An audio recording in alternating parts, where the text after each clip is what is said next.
মনুসংহিতার ২য় অধ্যায়ের ৬ নম্বর শ্লোকে বলা হয়েছে যে বেদ অখিল ধর্মমূলম, অর্থাৎ ধর্মের মূল কি? বেদ।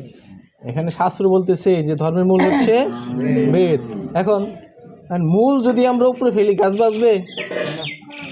গাছ বাঁচবে? একটা গাছের মূল যদি উপরে ফেলা হয় তাহলে কিন্তু গাছ বাঁচবে না। তো আমাদের সনাতন ধর্মের মূল কি?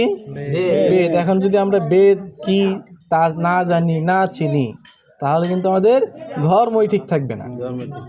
থাকবে? থাকবে না। ভগবান শ্রীকৃষ্ণ শ্রীমদ্ ভগবদ গীতায় প্রায় ৪০ বার যজ্ঞ করার কথা বলা হয়েছে। প্রায় ৪০ বার যজ্ঞ করার কথা বলছে। হ্যাঁ হ্যাঁ, কিন্তু বিষয়টা হচ্ছে আমরা গীতা পড়ি না। গীতা শুধুমাত্র ঢেকে, লাল কাপড় দিয়ে ঢেকে আমরা পূজা করি, সকাল সন্ধ্যা ৩ বেলা, কেন ১৪ বেলা পূজা করতে পারি, কিন্তু আমরা গীতাটা পড়ি না। আসলে গীতায় কি বলা হয়েছে, গীতায় কি বলা আছে সেটা পড়ি না। ভগবান শ্রীকৃষ্ণ আমাদের কি করতে বলছে সেটা আমরা জানি না, জানার চেষ্টাও করি না। এটা হচ্ছে আমাদের বড় ভুল। এখন শাস্ত্র বলছে যে বেদ হচ্ছে ধর্মের মূল, আর আমরা সেই ধর্মের মূলকেই ছেড়ে দিছি, তাহলে ধর্ম থাকবে কি করে? তো অধর্ম বেড়ে যাবে না? বর্তমানে আমাদের সমাজে এই অধঃপতন শুরু হয়েছে আমাদের মূল ছেড়ে দেওয়ার কারণে। আমাদের ধর্ম চলে গেছে, অধর্ম বেশি হয়েছে। কেন? আমাদের মূল যে বেদ, শাস্ত্রে বলছে বেদ অখিল ধর্মমূলম।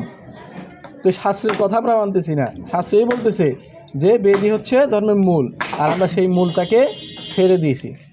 আর মূল ছেড়ে দিলে তো আমাদের বিপদ হবেই, কারণ একটা গাছ জীবিত থাকতে হলে তার মূল প্রয়োজন। মূল না থাকলে একটা গাছ বাঁচতে পারে না। তো সনাতন ধর্মের মূল হচ্ছে বেদ। তো বেদ যদি না থাকে, না চলে, আমরা যদি না বুঝি, না পড়ি, সেটা পঠন পাঠন না করি, তাহলে ধর্ম কখনোই করা সম্ভব না। আমরা কি করতে পারবো? আমরা তামসিক কিছু কাজকর্ম করতে পারবো, ধর্ম বলে চালাই দিতে পারবো, যে এটা ধর্ম করতেছি আমরা নামে, কিন্তু কোনো শাস্ত্রে দেখাতে পারবো না।